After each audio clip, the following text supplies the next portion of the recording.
Hi everyone, welcome back to the channel. Welcome back to the Extraterrestrial Messages and Revelations series. Thank you very much, you guys, for listening. Thank you to anyone who is liking, sharing, and subscribing. You really are amazing. Thank you so much. You're doing a good deed, and we are definitely going in the right direction, thankfully. And thank you also for all of the people who have been leaving comments. I am grateful. Thank you. It's important to stay focused and level-headed, and to stay humble, I would say, and not let the comments and so on take you off track or take me off track, even though they have been very sweet. Thank you. They do mean a lot. It means so much when people comment, and especially for someone who's starting a new channel, it's such an uphill climb. So I'm praying that at some point we get some kind of breakthrough. Okay, so this episode tonight is going to be about the Trappist system. Just to recap, in the last episode, I was talking about Trappist 1E, the planet, and I mentioned that it was on the sovereignty of Trappist 1F, or that there was a king on 1F. I have since done another remote viewing session and psychic vision session, telepathic communication session with the ETs, which are extremely beautiful and loving and so patient. I mean, I don't know, I would never be able to be that patient, because it takes a lot of work to get the messages right, and it's also not easy to receive the messages sometimes, at times, because of energy, because of situations in the energy. I don't know what they say, but they kind of, it comes in bits and pieces. So basically it's throughout a day or two or three sometimes, or even longer. I will get messages, okay, from them. They come as a mental message. It's a very clear message. It's not my own thoughts, and it is externally planted into my head. Obviously, because of my spiritual background, I know that it's not something negative or something else. I know that it's extraterrestrial, and I know that it's because of the history that I've had with them. If you go through the channel and the videos on the ET messages and revelations, you'll see how things have been building up. So the Trappist 1F is the most intelligent and the most advanced planet of the three planets that the ETs have said that they support life as we know it, and life that is intelligent or developed to a high extent. So it's these three planets. The one in the middle, F, is where the king or the kingdom is, where the royals are, or it's just a synonym. Obviously, it's probably not a king with a crown and robes, I'm sure it's not, because it probably is different. It could be similar, but it's different. I've not seen that king wearing a crown though, but I've seen what looked like very lavish and comfortable. Although it's advanced, it looks very lavish and comfortable, the place that they're living. I'll go into it now soon, a little bit deeper. In the messages, it's a very intelligent species that is living on Trappist 1F. They are giants, like I mentioned in the last episode. They are 10 to 12 feet tall. They are, again, I will reiterate, they are the most intelligent ones or creatures in the whole system. It is intelligence that is very high. It's much more, it's much higher than than our intelligence as well. Like the Greys and the Nordics, they are severely intelligent. It's nothing that we could comprehend really. These ones are too. So they are giants, they're extremely intelligent and also extremely advanced technologically. Technology that is very, very interesting because I've not seen any wires, I've not seen any, machines or anything like that apart from their ships. I'll go into that as well a bit later into the episode. But I've not seen anything like buttons or anything like that. But it is a technology anyway, it's a very high technology, and it's a very clean technology, very green technology. Very environmentally friendly towards the planet and the whole system. On Trappist F, there are aquatic and non-aquatic creatures. They both exist on Trappist F. So obviously the royals or the king synonym is not an aquatic creature. It is a humanoid creature. It's not mammalian, but it is mammal-like. Okay, I don't know what it is, but it's mammal-like. They rule the 3 planets, these royals. There is one king, like I said. There is one upper kingdom, which is an aquatic kingdom. Okay, and 2 lower kingdoms, which are non-aquatic. Okay, now the levels of royalty or the grades or the ranking is according to mental or psychic powers, manifestation powers, and the ability to, it's based on mental capacity like intelligence, and also a spiritual element, or what we would call a spiritual element. And they know about spirituality, they have their own spirituality, but it is, according to the mental powers, the manifestation powers, they are extremely powerful, these royals. They can manifest readily. They're very, very powerful, I would say. Probably 100 times more powerful than the most powerful magus on earth, or such. That's how they're putting it to me, or they put it to me. So these mammal-like creatures eat fish. They eat fish from the aquatic creatures basically, and they eat amphibians, or amphibian-like creatures, and they eat mammalian or mammal-like creatures. They have a very interesting thing. They have fragrant plants that grow on Trappist 1F, and they are extremely exotic throughout this like part of the universe. Okay, that is maybe visible to us or to them, or reach, or like basically as far as you can go from there with the technology that they have. It's it's just the best out there, as they put it to me. Very fragrant, beautiful herbs. I mean, I have smelled something there when I was having the remote viewing experience, and it nearly knocked me out of my chair. It was something I've never smelled anything like before. And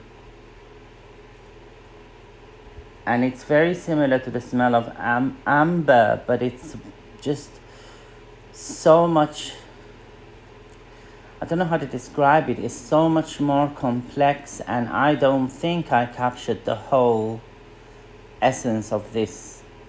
I think there's much more to it, but that's what I got through was similar to amber. I would say the best thing that I could describe it as the amber perfume, because it's or amber essential oil. Now, they are very high vibrational. They do not eat, like they would not eat something without creating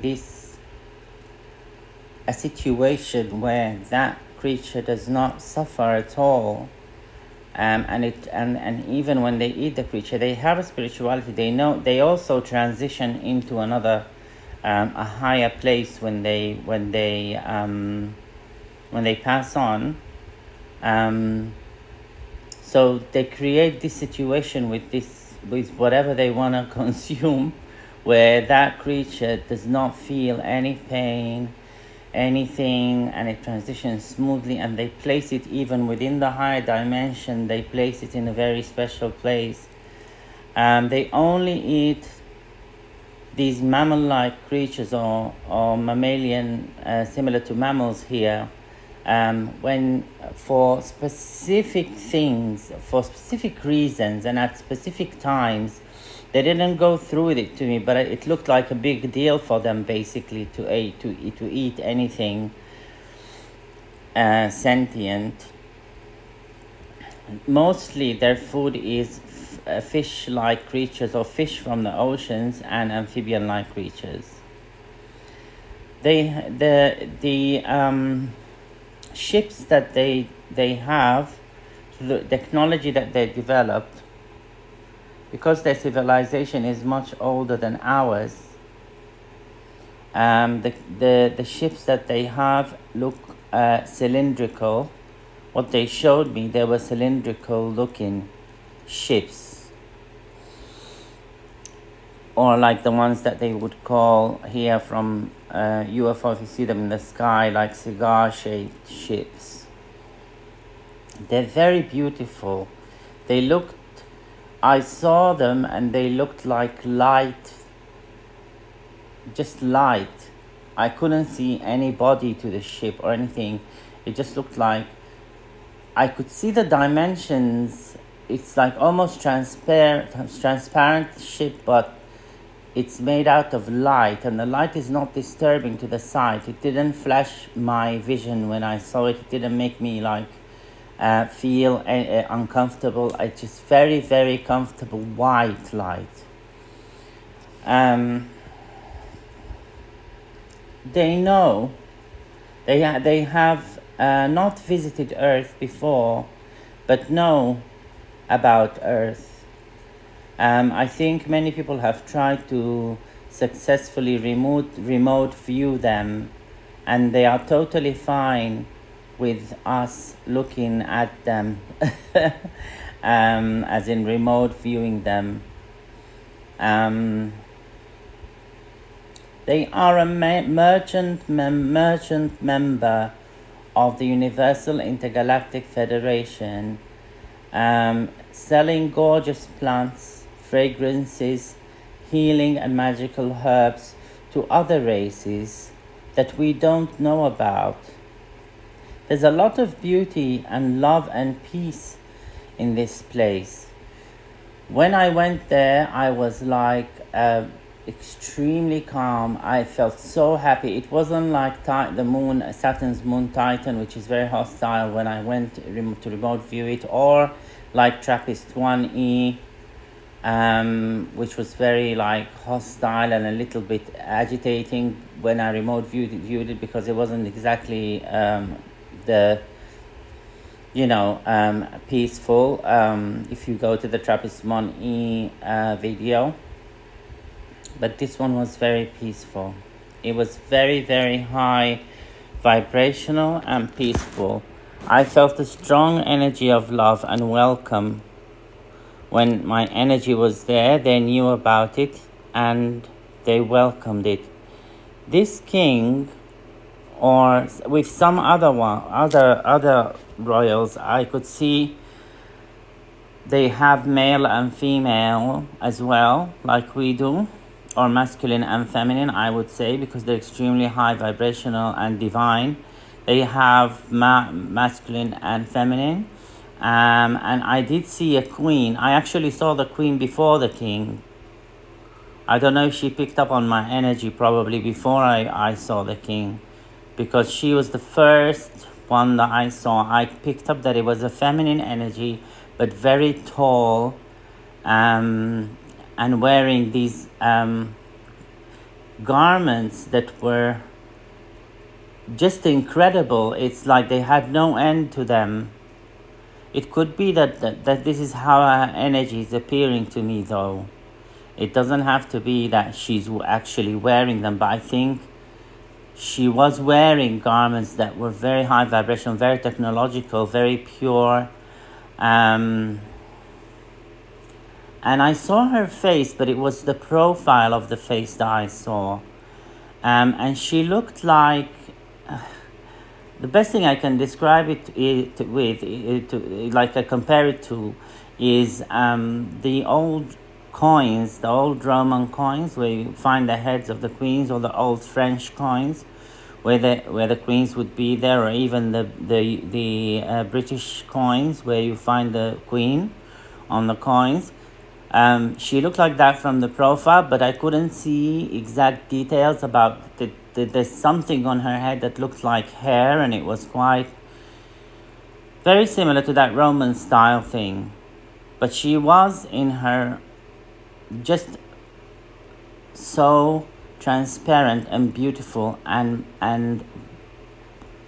the clear, I would say it was very clear, her face, her skin, but the eyes, I could see the eyes. There was something that was resembling eyelashes, and the eyebrows, they were eyebrows, but they were very fine features, very full of grace. It was something gorgeous that I saw, but I saw the profile. I didn't see her facing, looking at me. She wasn't smiling or anything, but she was standing inside this huge building. I could see a huge building, and that is where the king resides, or synonym king resides, the highest one there, the highest entity there. That's where he resides. They looked like they were made out of some kind of mineral that was...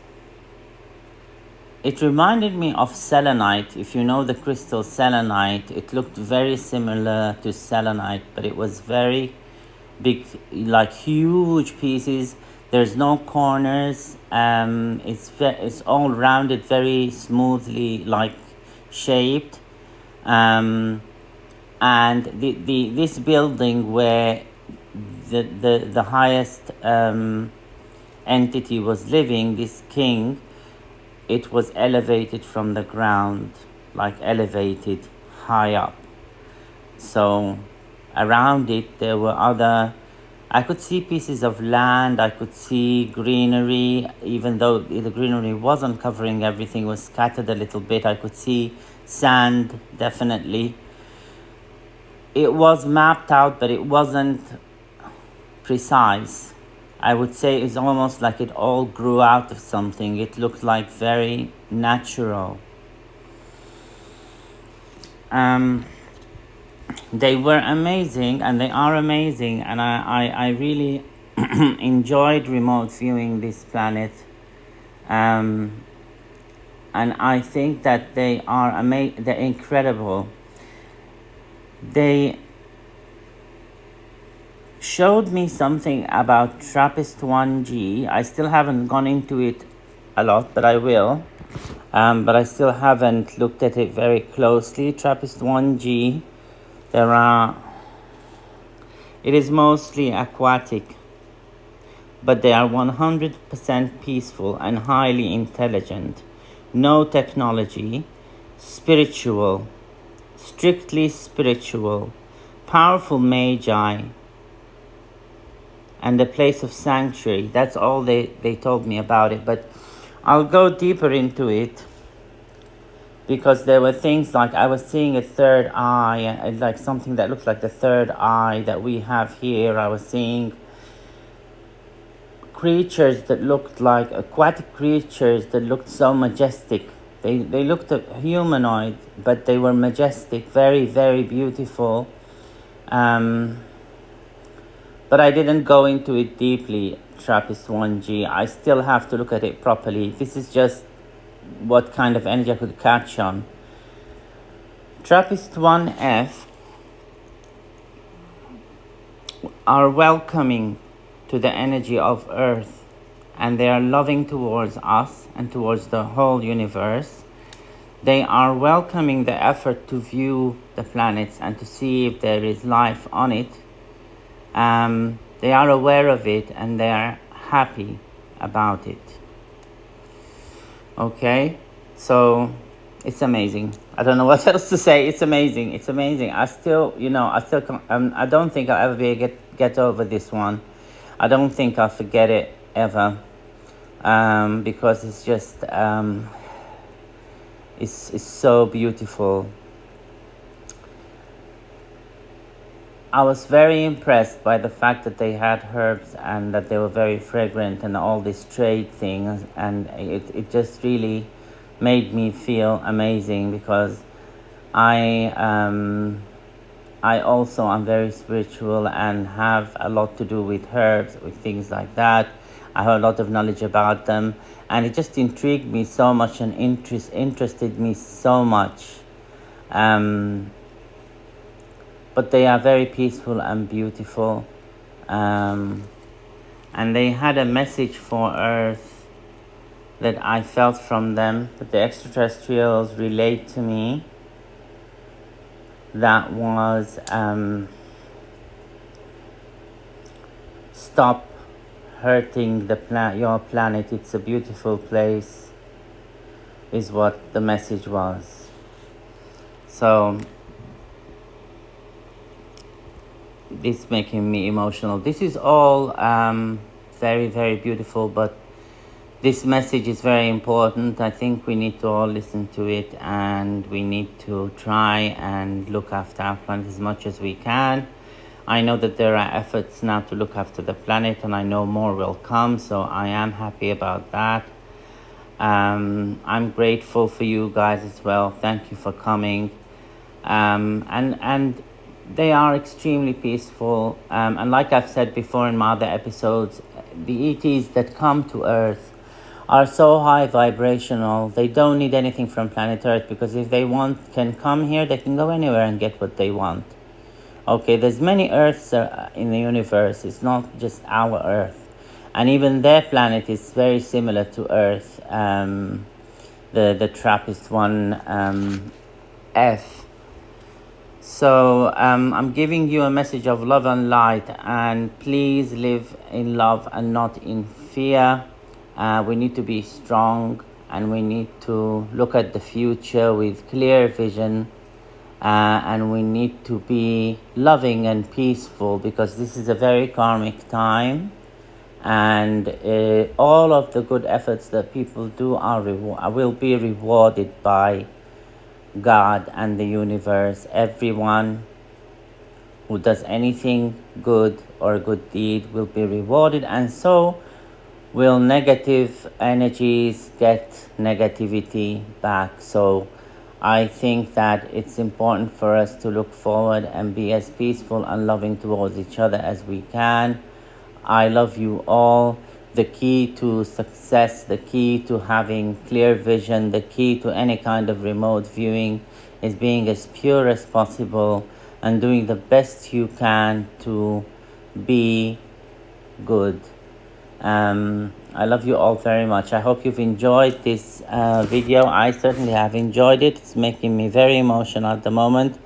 I think I'm gonna go and lay down for a bit, because it was incredible. Okay, I love you guys so much. Please remember to like, share, and subscribe whenever you have a moment. And I will see you guys in your next video. Be blessed always. Thank you.